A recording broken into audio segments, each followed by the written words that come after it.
Good morning, friends. This message is intended for July 18, and I have entitled it The Psalm Which Calms. The Psalm Which Calms. And I'm going to be going through with you Psalm 23. Let me start with a little illustration. Christian education has so many wonderful advantages, and one of the great advantages is the dialogue opportunities that take place between teacher and students, especially in regards to the Bible. And the story is told about one such teacher teaching the young kids, and they were studying Psalm 23. And she asked the class, "How many of you could actually from memory recite Psalm 23?" And several hands went up in the classroom. And there was one little girl that raised her hand enthusiastically, and the teacher chose her to be the one that would recite. So she stood up and declared loudly, "The Lord is my shepherd. I have all I want." Well, she may have had the words a little bit mixed up, but let me suggest to you that she understood the message perfectly. The Lord is my shepherd. I have all I want. And most of us have heard Psalm 23. A lot of us could probably recite it from memory ourselves. And it's this great poem that really doesn't have, it has no peer when it comes to being one of the sweetest of all psalms ever written. In fact, Abraham Lincoln has told us that whenever he would get a little discouraged, maybe a little bit in the blues, he would read over and over Psalm 23. You remember not that long ago, our nation, United States, as we came out of that horrible 9/11 experience, you remember President George Bush standing up and reading publicly from Psalm 23.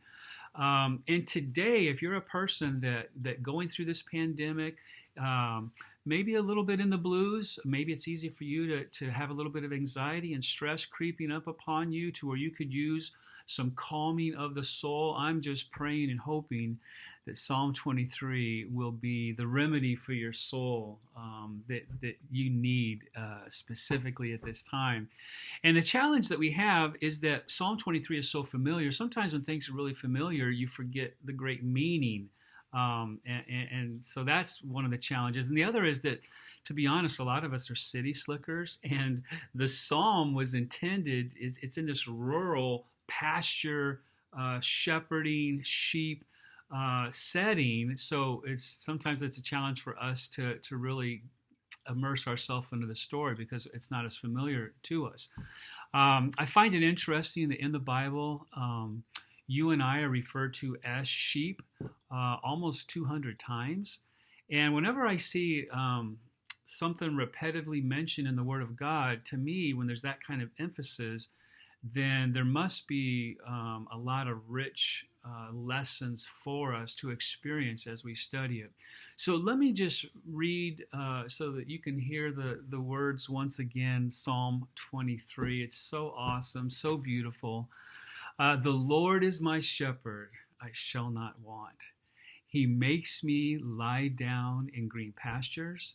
He leads me beside still waters. He restores my soul.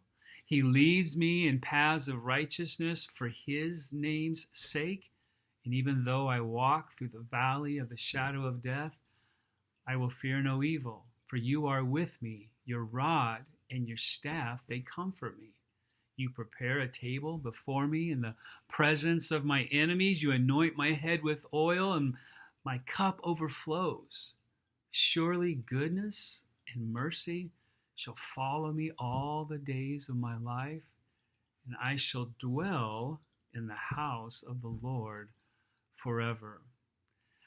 There's a reason why I read that psalm every memorial service, graveside service, where the need for comfort and peace and hope and calming in our own life. There's a reason that I read that psalm at each occasion. It's so powerful. And to start off, one of the things that's interesting is that it's not written from the perspective of a shepherd. You know, we think about shepherd boy David, and his experience with sheep. It's written from the perspective of the sheep. It's as if the psalm is the sheep gazing and looking upon the shepherd, and this psalm just poetically moves us through victories, moves us through valleys, moves us kind of like expanse of all of our life from womb to tomb, that you can see how it just speaks to different occasions in our life. And if we were going to put the psalm into one sentence, it would be, for me, it would be that if you want the calm of the psalm, become a sheep of the Good Shepherd. Like, there's some good things that happen when your shepherd is Jesus Christ. So I want to divide Psalm 23 up into three simple sections just for us to think about. The first section is the first three verses of that psalm, and I'm going to think of that as the shepherd provides. Verses 4 and 5, I'm going to think of that as the shepherd protects.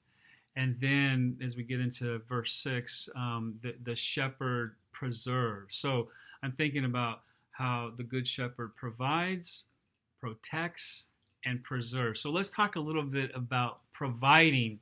So there's several things here when you start in verse 1 that shows that God, our Good Shepherd, he provides for us. And the first one, in the very first words, is this relationship, and it's very personal. It starts off with, the Lord is my shepherd. That word Lord is Yahweh. It's was the first name that was revealed to Moses. If you remember Moses there at the burning bush in Exodus chapter 3, and the Lord declares himself, I am who I am. Now remember, ordinarily the Israelites, they wouldn't even audibly speak. It was, the name of Yahweh. It was too holy to be spoken by human lips. It was so revered. And the only time that it was actually pronounced, this is interesting, is on the Day of Atonement. And then that was only spoken by the high priest with the services that were going on. But it's interesting that David starts us off with a very personal, relational word of, the Lord is my shepherd. So Yahweh, showing that, look, God is very close to us. There's a relationship that's very personal. The word is it's present tense, and it shows and means that the Lord is our shepherd at that very moment. So no matter where we are in our experience right now, your experience much different than mine, much different than your neighbor, but the good news is that God is present and with us. And the other thing I like is that David uses the word my, and that word my is this possessive personal pronoun. And David uses it 17 different times just in this short poetic psalm. And so again, showing it's personal, it's relational. So shepherding, let's remember, it was kind of a lowly work. It was an unpleasant assignment. It was a job, an occupation that demanded 24/7 attention. All seasons, summer, going all the way, winter, whether it's good weather, foul weather. And so it's nice for us to think about that God is this sovereign shepherd who is personally involved no matter what the weather, no matter the time of the day, no matter the season. That God, Yahweh, he is my shepherd. He is your shepherd. The second thing that we're reminded there in verse 1 is this idea of being replenished or replenishment. So when you have this personal relationship with a shepherd, David is reminding us through the psalm that God, the good shepherd, will replenish you and that you shall not be in want. So left to themselves, sheep, they lack everything, but with a good shepherd, they have everything that they need. And I wonder if, as Christians, we've discovered that same truth, that without God, we lack everything, but with God, we lack nothing. And so if Jesus is our shepherd, everything else is actually secondary. We could say it something like this, like we could reword it. We could say, if the Lord is my shepherd, then I shall not want. If I am in want, then I'm not allowing the Lord to be my shepherd. Remember what the psalm says in Psalm 34, verse 9? It says, "Oh, fear the Lord, you his saints, For those who fear him have no lack. So one of the best definitions of contentment that I've heard is this one. It says, contentment is not having everything you've always wanted. Contentment is wanting everything that you already have. I was like, whoa, that's pretty good. Max Lucado, he talks about discontent as being, he describes it as this prison of want. And the prisoners inside this prison want something bigger, something nicer, faster, thinner. If your happiness comes from something that you deposit, something you drive, you drink, you digest, something that, you're in this, he would say, if that's how your happiness is derived, then you're in the prison of want. And many people, and this is a big thing that I have to keep in mind constantly, are hoping that if somehow our circumstances around us would change, then we would be more content. Like if I just had more this or more of that, or if less of this or that, then I know I'd have a different attitude. I know that I would be happier. But Max Lucado, he would say that actually, if that's the way, if you're depending on your circumstances to give you happiness and peace and think that will bring you contentment and satisfaction, that you're actually in a cell of discontentment. You're inside the prison cell. So just allow the simplicity of verse 1 to sink into your soul for just a moment, because David is reminding us that I shall not want. And what you have in our good shepherd is greater than what you don't have in your life. And I just wonder if we really believe that.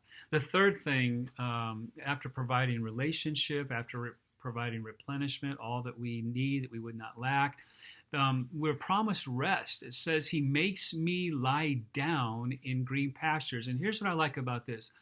Notice that it says, he makes me lie down. So sometimes, I was reading some things about shepherding and sheep, and we'll talk a little bit about Philip Keller in just a moment. He's got a wonderful book. He's a shepherd, and he wrote about Psalm 23. But this idea of he makes me lie down in green pastures, I learned that sometimes a shepherd had to institute forced rest periods for a sheep, that it was important for them in the digestion of their food that they had to lie down and get much needed rest. So sheep cannot properly digest their food unless they lie down. And we've all been made to, during this time, to stay at home, right? With these stay-at-home orders during this pandemic.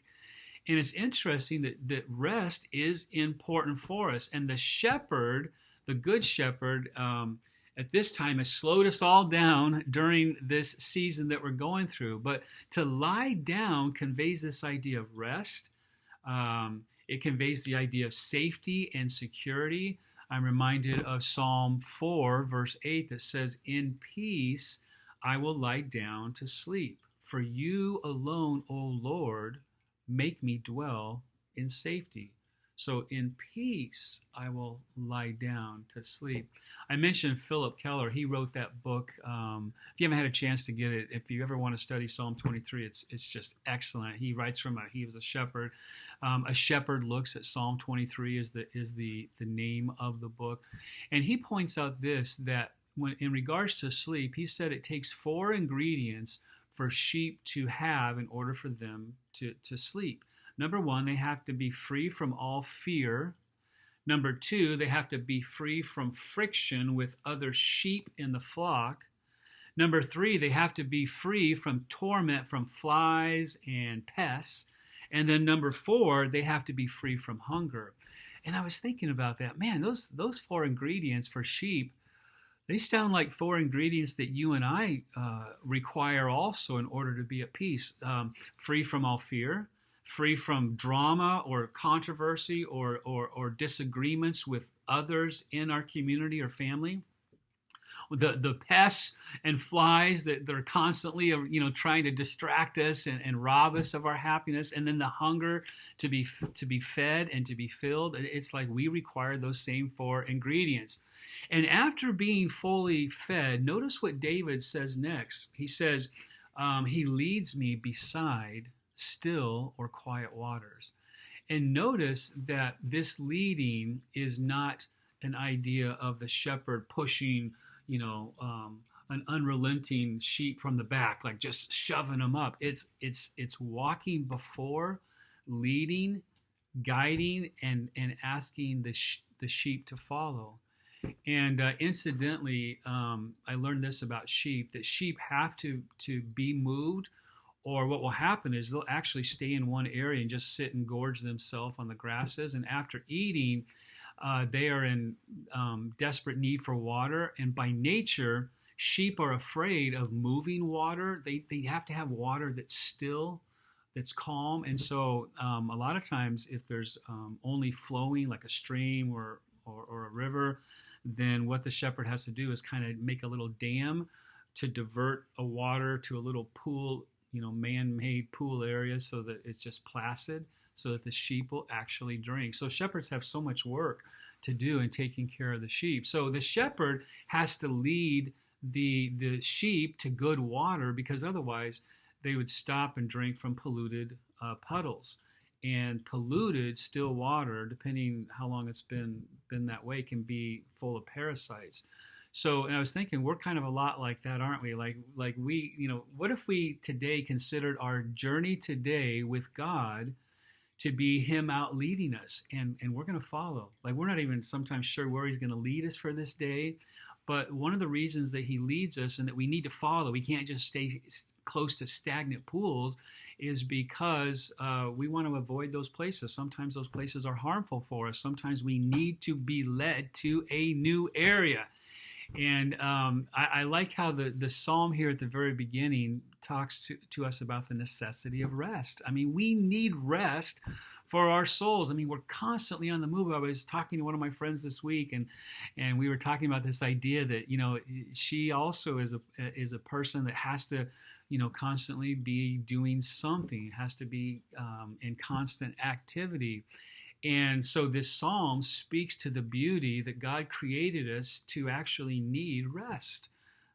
We could say so much about the Sabbath rest. Why did God rest on the seventh day? It's not because He was exhausted and tired, but God knew that we needed a day set aside for holistic rest, not only physically, but spiritually, mentally, relationally. Otherwise, we'd work and be active 24/7. We wouldn't even take a break. So the next thing that's mentioned here in verse 3 is the idea of restoration. It says He restores my soul. So the fourth way that the shepherd provides for us is found in this part here in verse 3, because sheep by nature are curious, they're careless, they can be cantankerous creatures, and they often need to be restored. And the word restore means to bring back to a former or normal state, to renew or to revive. And when I was reading that, I was thinking, man, wait, don't we need renewal? Don't we need a little revival during that? Wouldn't we like to get back to normal state or former state before this pandemic? I think all of us would raise our hand to that. And so the great thing about this psalm is it reminds us that the Good Shepherd is involved in restoring us back to that original condition. And I just love that picture about God. And then the fifth way the shepherd provides is also found in verse 3. It says He leads me in paths of righteousness for His name's sake. So righteousness is that fifth area of the way that God provides for us. So after restoring us, it's quite possibly having picked us up from a dangerous situation, restored us, right, put us back on the right path. Now God wants to send us in the right direction. So the word that's used here for path refers to a well-defined, well-worn trail. So God longs to lead us in paths of righteousness, paths that are safe, paths that lead to happiness. And there are times that we know the right road, like just, okay, wait, this road seems to be the right way to go. But in our own selfishness, our own sinfulness, that even though we know the right way, sometimes we'll choose the wrong way, and we know better. But there's other times, maybe even more often, where we're not even sure which is the best way to go. What is the right way to go? And this is encouraging to think that God shows us, leads us on right paths. So as the Old Testament mentions, you'll hear this voice telling you to go to the left or go to the right. Like God is trying to lead. He doesn't want us to go astray. He wants us to be able to follow and to be on the right path, because the right path leads to happiness. It leads to satisfaction. It leads to enjoyment. So I love that God feeds us, leads us for His glory and for the fame of His holy name. It's not simply for our purpose and for our satisfaction, but when we follow the right path, it actually brings glory and fame and honor to God. And I love that. Psalm 115, verse 1 says, "Not to us, Lord, not to us, but to your name be glory." So the first thing in the psalm that I notice in the first several verses is that the shepherd provides relationship, replenishment, rest, restoration, and righteousness. And I'm just telling you today, I believe that when we choose to be in the flock of Jesus, that He provides those things for you and I today. So down in verse 4, I want to start a new section. The shepherd protects. And boy, we need some protection from some of the enemies that are around us today. So when we come to verse 4, we see some changes take place in this poetic psalm. Verses 1 to 3, the sheep are in the sunshine. Now in verse 4, we come into the shadows. We come into dark times. And this is interesting because God not only provides for us through the delightful, happy times, but as we get into verse 4, we find out that He protects us through the dark seasons of life, and He leads us through the glen and through the gorge. And notice how the pronouns change as we get into verse 4. In the first half, David is extolling the virtues of the shepherd using he and his. When we come to the second half now, down into verse 4, he starts speaking more personally. You are with me. Your rod, your staff, you prepare, you anoint. So it becomes much more personal. And so one of the points that we can get from that is that when times are tough, God probably became more real for David and more real for you and I. Like, haven't you experienced that? Like when you're journeying through some of the darkest times in your life, that you end up finding out that, you know what, God is so personable. It does become more relational based. And so as we go through these next couple verses here, I want you to notice three promises of protection that God gives. The first one is He promises to give peace. So verse 4, even though I walk through the valley of the shadow of death, I will fear no evil. So that phrase, even though, it can be translated in the Hebrew, it can be translated even then, when. So the idea is that when we go through valleys, when we go through tough times, like we are right now with this pandemic, the picture is the shepherd is leading us through rocky ravines, narrow gorges. Maybe there's going to be shadows that dance across the path and try to frighten the flock, things that happen to us that frighten us. But the idea is that there are going to be, you're not going to be able to escape troubles. You're not going to be able to escape the dark shadows. There are predators who want to ambush the sheep. There are predators in our lives that try to stalk us as well, including a virus. But God says, look, even though you will have through those times, I got some good news for you. I am going to, you don't have to fear any evil. You don't have to fear the shadow even of death, because I'm with you. So when we notice the verse says we walk through the valley of the shadow of death. So we don't stay there. We keep walking. We keep journeying. Through the blackness, there's brightness. Through the gloom, there's glory. In one sense, the shadow is it's even more ominous sometimes than what it represents. And here's what I like to remember about shadows: that the shadow proves that sunshine is near. Like, you can't have shadow without the light. And for us to remember that as we walk through, we're not going to always be in the shadow. We're not always going to stay in the shadow. We're going to walk through the valley, and God is going to lead us through the shadowlands, if you will, into the promised land. There's going to be a new season, a new hour of the day where it won't be shadow, but it will be brightness and sunshine. God also promises to protect us with his presence. David can deal with the valley of the shadows, even the shadow of death, because you are with me. That's what the psalm says, you are with me. And so the shepherd goes before us, smooths out, stands beside us whenever the path gets scary or shadowy. The shepherd is there with us. And I love Psalm 16:8 because it kind of gives us the antidote for anxiety and stress. It says, I keep my eyes always on the Lord. This is verse 8 of Psalm 16. I keep my eyes on the Lord. With him at my right hand, I will not be shaken. I love that. So the promise of his presence being with us. David mentions also that your rod and your staff, they comfort me. Remember, you may know this about the shepherd used the rod was as a protective instrument for his sheep. The shepherds were very adept with their aim, and they could throw this rod or this club at attacking animals. And the staff was this slender pole, most of the time with a crook on the end of it, and it would be used, it could hook a leg of a sheep and pull them out of harm's way. It could be used to maybe lift a sheep out of a crevice that they had fallen in. So the rod was used to confront, while the staff showed care. The rod provided protection from enemies, and the staff was used to communicate the shepherd's presence. So the rod was tough, and the staff was tender. And I was reading about sheep. I was told that there's two uses for the rod with the shepherd. One was to help count the sheep as they would pass through. To make sure that none were missing, of course. And the other use for the rod was to discipline the sheep if nothing else worked. So I thought that was interesting. And then the third, verse 5, the third promise of protection is that the shepherd prepares a way for us that's good. So it says, you prepare a table before me in the presence of my enemies.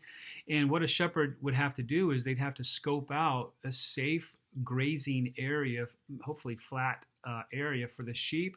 So it would go in and scope out the area and make sure there are no snakes, no poisonous plants, make sure there's no predators, wolves' dens around or foxes around. Like it would have to scope out to make sure that it was safe and that no enemy. So the shepherd had a job in preparing the environment around, even in the presence of enemies. So, that word enemy can be, you can think of it as not only a person enemy, but it can mean to be distressed, it can mean to be troubled, it can mean to be oppressed or to be cramped.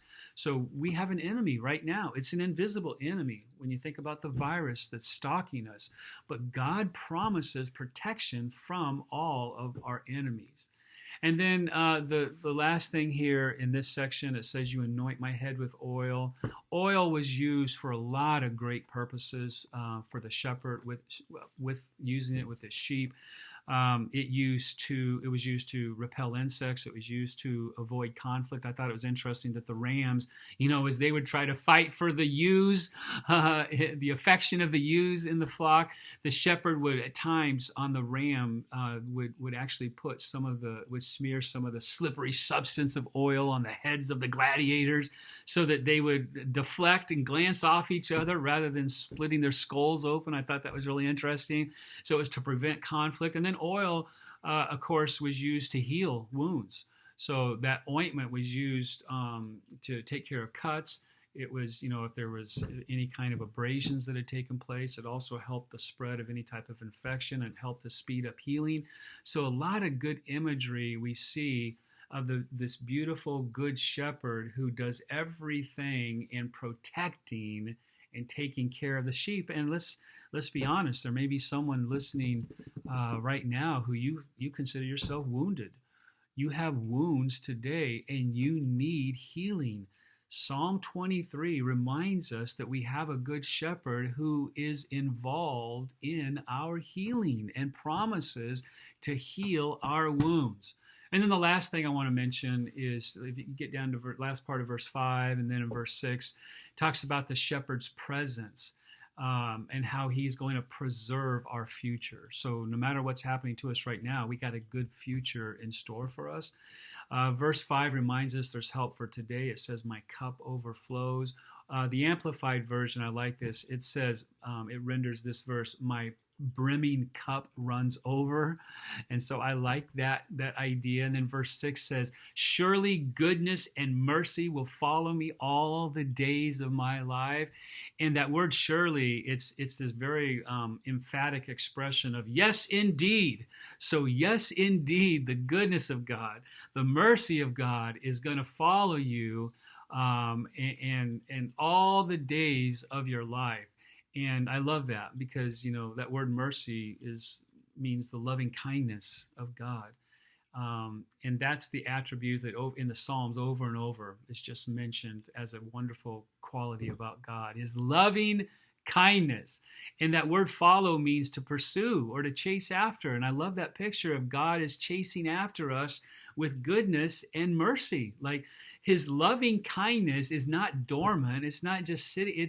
It's active in pursuing you, chasing after you. And I just praise God for the hope that we have not only today, but this last part of verse 6 says that we have hope for tomorrow. I shall dwell in the house of the Lord forever. So dwell means to live with or to be at home with. And when it says I shall, it's not something that's up for discussion. It's a promise that's going to happen. It's not if we shall dwell, we shall live in the house of the Lord forever. And so I hope that Psalm 23, when you think about the good news about how the shepherd provides for us, how the shepherd protects us, how the shepherd preserves us, that you can literally take that psalm and apply it to the year 2020, that during these hot summer days that you can take the psalm and apply it to your life and see the goodness of God, that we have a wonderfully good shepherd. Let me end with this illustration. In the late 1800s, entertainment consisted of these traveling groups of actors that went from town to town, and one such actor went to this small Midwestern town, and that early evening, the town was packed, and the audience was just wildly enthusiastic because this traveling man, he was an orator, and he recited different passages from great plays and poems and literature. And at the end of the performance, they were shouting for more. We want more. I mean, they just drinking up this entertainment. And so the actor agreed to take a few requests. Is there anything that you would like for me to recite to you? And immediately this hand shot up of this old man. He had this, you could tell, he's kind of this weather-beaten face of experience. And his request was, could you recite Psalm 23, please? So the actor thought for a minute, and then he said, I'll tell you what, I'll recite Psalm 23 under one condition. And the one condition is that after I finished reciting it, you will come up and recite it also. Well, the old man was puzzled. That is a strange request, but he agreed. So the actor began, the Lord is my shepherd, I shall not want. And as he continued, he infused all the words and all the tricks of his trade and art, and one by one the phrases known and loved by all just rolled off of his tongue. And when he was done reciting the words of this sweet psalm, he finished, and the audience gave the actor just another enthusiastic ovation. They loved how he had recited it. Well, now it was the turn of the old man to come up and also recite. So, his face wasn't all groomed and handsome. His voice wasn't as cultured and as thick and as the orator, but yet he began to speak. And as he spoke, his face started to, it just had a glow. You could just sense a love that kind of every word was bathed in as he quoted the words of Psalm 23.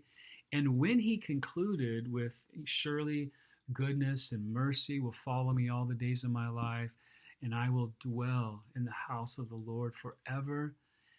The only sound in the room was you could hear people trying to not be heard. They were crying. There was sobbing that was going on as the old man finished the psalm. And when the silence was finally broken, and a little bit of time went by, the actor came back forward, and he said, "Now, you know why it is that I wanted this man to follow my rendition. You see, I know this psalm," the orator said, "but this man knows the shepherd." I was thinking, wow, what a difference it makes. I hope that when you think of how the shepherd provides, how the shepherd protects, how the shepherd preserves your life and your soul, I'm just praying today that you would know Jesus, that you would know Jesus, the good shepherd, that you're spending time with Jesus, that you're going throughout your day journeying with Jesus, leading the way. Because friends, I'm telling you that Jesus makes a difference in the life, and he'll make a difference in our lives today, even as we go through some treacherous times. May God continue to bless you through his word as you read and study. Take a look at Psalm 23. Maybe for this upcoming week, you just want to study that and read it and ask God to speak to your soul personally as you go through this very short, poetic, calming psalm. Blessings on you throughout this day and for the rest of this week.